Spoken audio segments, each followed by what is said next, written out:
जी, मैं हूं नदीम सिद्दीकी, मेट्रो 7 पाकिस्तान के साथ इस वक्त मौजूद हूँ सिविक सेंटर में। और सिविक सेंटर में इस वक्त 2023 के हवाले से 6 मार्च को होने वाले रेफरेंडम में की गहमा गहमी जो है इस वक्त हम यहाँ मौजूद हैं जनरल वर्कर्स इजलास में एम्प्लॉइज़ यूनियन के, जो कि यकीनन इन्होंने यहाँ जनरल वर्कर्स का एहतमाम किया। इसी हवाले से इनकी जलसे की कार्रवाई दिखाते हैं और यहाँ पर जॉइंट इंचार्ज जो इनके हैं इमरान हुसैन, उनसे और चेयरमैन अब्दुल मारूफ साहब से बात कराते हैं कि आया कि 6 मार्च को कितनी उम्मीद की जा सकती है कि आया कि 6 मार्च को यह है रेफरेंडम जीतने में कामयाब होंगे। आइए बात करते हैं। आइए। 6 मार्च तक देखिए, हमने बहुत 4 साल तक बर्दाश्त किया, लेकिन हमने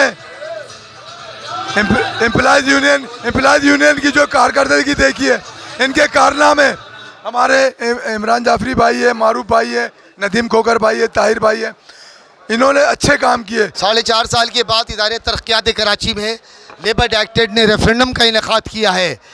आपके चैनल के तवस्सुस से ये बताता चलूँ, इस वक्त KDA एम्प्लॉयज़ यूनियन मुत्तहदा पाकिस्तान, जिसका इंतखाबी निशान मुक्का है और इंशाअल्लाह मुक्के की कामयाबी यकीनी है, CBA बन कर रहेंगे। क्योंकि हमने इस बिल्डिंग में अगर कोई नज़र आ रहा है, अगर कोई मुलाजिमीन के काम कर रहा है, अगर कोई तनख्वाह रिलीज़ कर रहा है, अगर कोई ट्रांसपोर्ट पोस्टिंग के हवाले से कोई भी काम हो, कि काम इन्होंने अच्छे किए, क़यादत बहुत अच्छी मिल गई है मुत्तहदा को।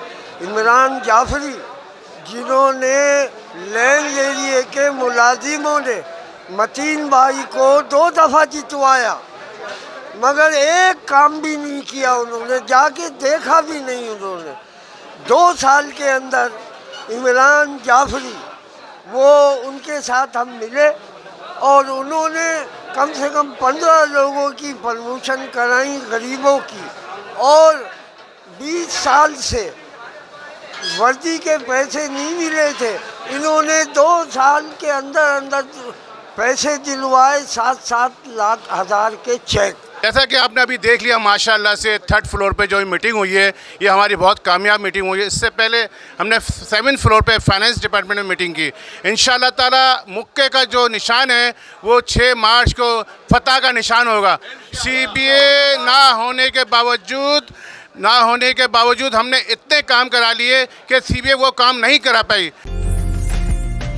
उम्दा में पकाएं और जी भर के खाएं।